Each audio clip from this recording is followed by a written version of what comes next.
Sports से जुड़ी किसी भी अपडेट के लिए स्पोर्ट्स तक को सब्सक्राइब करें और हमारे फेसबुक और इंस्टाग्राम पेज को भी जरूर फॉलो करें।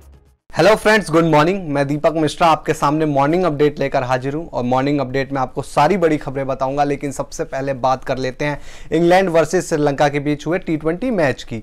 इन दोनों टीम के बीच तीसरा टी20 मुकाबला कल खेला गया, जहां इंग्लैंड ने एक बार फिर से श्रीलंका को 89 रनों से हरा दिया। इसके साथ ही इंग्लैंड ने यह सीरीज 3-0 से जीतकर क्लीन स्वीप भी कर ली और श्रीलंका इस सीरीज के तीनों मुकाबले बड़ी आसानी से हार गया। इसके बाद बात करते हैं वेस्ट इंडीज और साउथ अफ्रीका के बीच हुए कल टी20 मैच की। वेस्ट इंडीज की टीम टी20 वर्ल्ड चैंपियन है और साउथ अफ्रीका के खिलाफ वो खेली भी कुछ इसी तरीके से।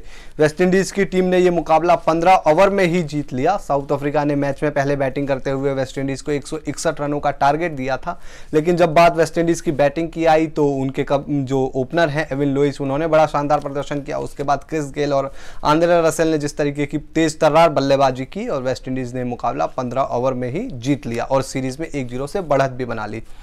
अब बात करेंगे माइकल वॉन की। माइकल वॉन ने हमेशा से भारत की कमजोरियां ही जाहिर की है, लेकिन इस बार उन्होंने अपने देश यानी कि इंग्लैंड की कमजोरियां जाहिर की है। उनका मानना है कि जो भारत और इंग्लैंड के बीच टेस्ट सीरीज होगी उसमें इंग्लैंड थोड़ी कमजोर नजर आ रही है, क्योंकि इंग्लैंड की बल्लेबाजी वीक दिखाई दे रही है। उनका मानना है कि जो इंग्लैंड की बैटिंग है वो भारत के गेंदबाजों के खिलाफ सफर कर सकती है। ऐसे में इंग्लैंड को अपनी बैटिंग को मजबूत बनाना होगा।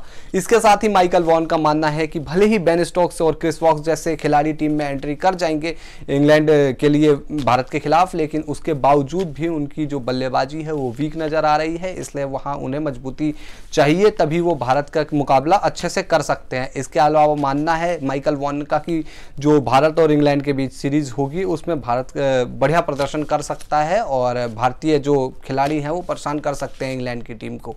इसके अलावा उन्होंने रोटेशन पॉलिसी पर भी सवाल उठाए इंग्लैंड की टीम के। उनका कहना है कि पिछले साल जिस तरीके से इंग्लैंड ने Sri Lanka, West Indies, south Africa जैसी टीमों को हराया, उसके बाद भारत जाके पहले टेस्ट मैच में जिस तरीके से जीत दर्ज की, लेकिन उसके बाद जो रोटेशन पॉलिसी है उसका टीम पर असर पड़ा और टीम के प्रदर्शन में भी गिरावट देखने को मिली।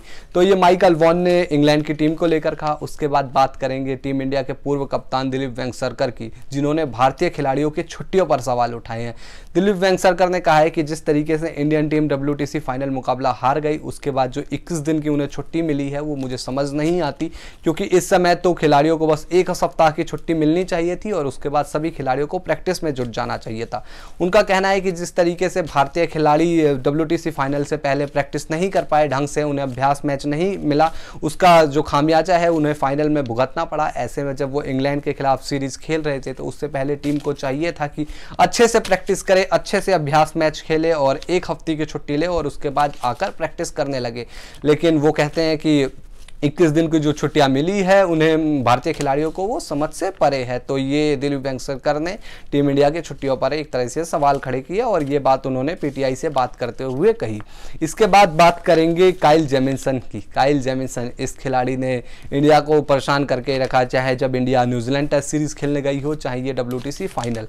और फाइनल मुकाबले में तो उन्होंने पहली पारी में 5 विकेट लिए और जब बात दूसरी पारी में आई तो पुजारा और विराट कोहली को आउट कर दिया। ऐसे में सचिन तेंदुलकर का मानना है कि काइल जेमिसन के अंदर एक बड़ी क्षमता है कि वो भविष्य में एक बहुत बड़े ऑलराउंडर बन सकते हैं और फ्यूचर में वो इससे भी बढ़िया प्रदर्शन करते हुए दिखाई देंगे। ये बात सचिन तेंदुलकर ने कही है काइल जेमिसन को लेकर। तो काइल जेमिसन ने जिस तरीके का प्रदर्शन किया है वो दिखाते भी हैं कि वो इन फ्यूचर जाके बहुत बड़े खिलाड़ी बनने का दम रखते हैं। तो ये काइल जेमिसन को लेकर हमने आपको सचिन तेंदुलकर का बयान बताया। इसके बाद बात करेंगे टी20 वर्ल्ड कप की। टी20 वर्ल्ड कप को लेकर BCCI के सेक्रेटरी जय शाह ने ANI के साथ बातचीत करते हुए कहा कि जिस तरीके से देश में कोविड के हालात है, हम जो टी20 वर्ल्ड कप है उसको UAE में शिफ्ट करने का फैसला ले सकते हैं, क्योंकि हम कोई खतरा नहीं मोलना चाहते और इसके बारे में जो भी डिसीजन लिया जाएगा उसकी ऑफिशियल अनाउंसमेंट जल्दी ही कर दी जाएगी। इससे पहले कल क्रिकइन्फो के हवाले से खबर आई थी कि जो टी20 वर्ल्ड कप का आयोजन है वो UAE में होना है और 17 अक्टूबर से ये मुकाबला खेला जाएगा, जिसका फाइनल मुकाबला 14 नवंबर को होगा। हालांकि इसमें एक बड़ी चीज़ ये है कि जो इस वर्ल्ड कप का आयोजन है, मेजबान देश है वो BCCI ही रहेगा, भले ही वो ये वर्ल्ड कप इंडिया में आयोजित ना हो, इसका आयोजन भले ही UAE या ओमान में हो। तो ऐसे में आपको टी20 वर्ल्ड कप से बड़ी जानकारी मिल गई होगी। कल खबर आ गई थी कि जो इसका आयोजन है वो यूएई में होगा। और अब बीसीसीआई के जो सेक्रेटरी हैं, जैसा उनके बयान से साफ जाहिर होता है कि अब इस जो T20 वर्ल्ड कप का आयोजन है वो इंडिया में नहीं होगा और यूएई में ही होगा। इसके बाद बात कर लेते हैं शेफाली वर्मा की। शेफाली वर्मा ने जिस तरीके से इंग्लैंड के खिलाफ पहले टेस्ट मैच में प्रदर्शन किया, चाहे पहली पारी में उन्होंने वो 96 रन बनाए हों या फिर उसके बाद दूसरी पारी में जिस तरीके की शानदार बल्लेबाजी की और अर्धशतक जड़ा, उसको लेकर हर कोई उनकी तारीफ कर रहा है।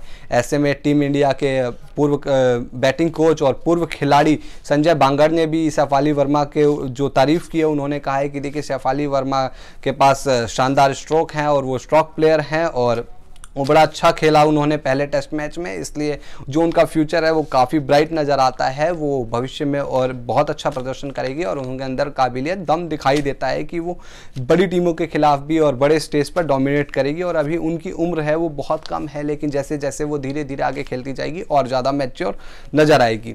ये संजय बांगर का बयान हमने आपको बताया। इसके बाद बात करेंगे टोक्यो ओलंपिक्स को लेकर। अभी हमने आपको कुछ समय पहले अपडेट दी थी कि जो हरियाणा की सरकार है उन्होंने ओलंपिक खिलाड़ियों को लेकर जो टोक्यो ओलंपिक में गोल्ड मेडल जीतेंगे, सिल्वर मेडल जीतेंगे या ब्रॉन्ज मेडल जीतेंगे, उनके लिए एक इनामी राशि का ऐलान किया है। ऐसे में अब तमिलनाडु के सीएम ने भी जो टोक्यो ओलंपिक में पदक जीतेंगे उनके स्टेट से, उनके लिए 3 करोड़ रुपए गोल्ड मेडल के लिए, 2 करोड़ रुपए सिल्वर मेडल के लिए और ब्रॉन्ज मेडल जीतने वाले को 1 करोड़ रुपए देने का ऐलान किया है।